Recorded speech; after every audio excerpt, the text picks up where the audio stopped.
Hello, my special guest today is the Ambassador of the United States of America to Malaysia, Paul W. Jones. Ambassador, it's good to have you at the Star. I'm delighted to be here, Paul. Having a great time. Thank you. You've been on the move. Last week you went to Sarawak, Yeah. visiting a wildlife rehabilitation center.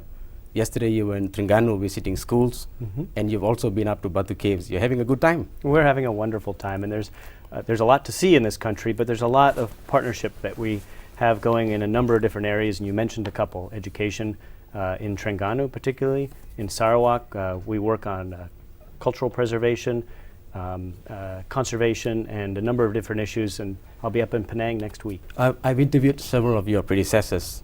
They were seated right there where you're sitting. I know the job of diplomacy is never completed, but what do you hope to accomplish in the near term here? Yeah. Well, here are my priorities as I've been instructed by President Obama and Secretary Clinton. One is in the area of education, and I think we've got a lot of a good foundation, and I think we can do a lot more together. That also builds mutual understanding, people-to-people ties.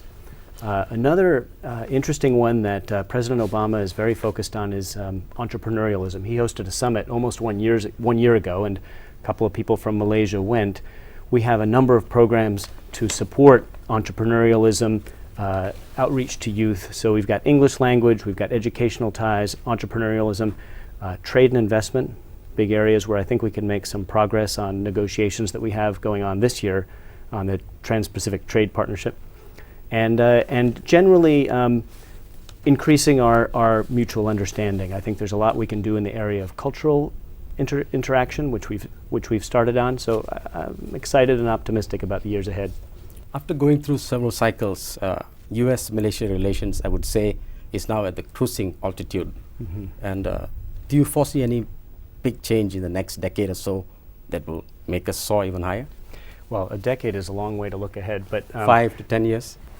I think 2010 will be seen sort of as we look back as a turning point. A lot happened in 2010, but I think there's more places we can go. Obviously, we had some very important senior visits with Prime Minister Najib traveling to Washington, Secretary Clinton coming for the first time, Secretary of State in 15 years on a bilateral visit, Secretary Gates as well coming. Neither of them had ever set foot in Malaysia before, and so that's a real breakthrough. When I was just back in Washington just under 3 weeks ago, I had the opportunity to meet President Obama, and I can say Malaysia's on his mind, as is Asia generally, and it's a very important year this year for the U.S. relations with Asia.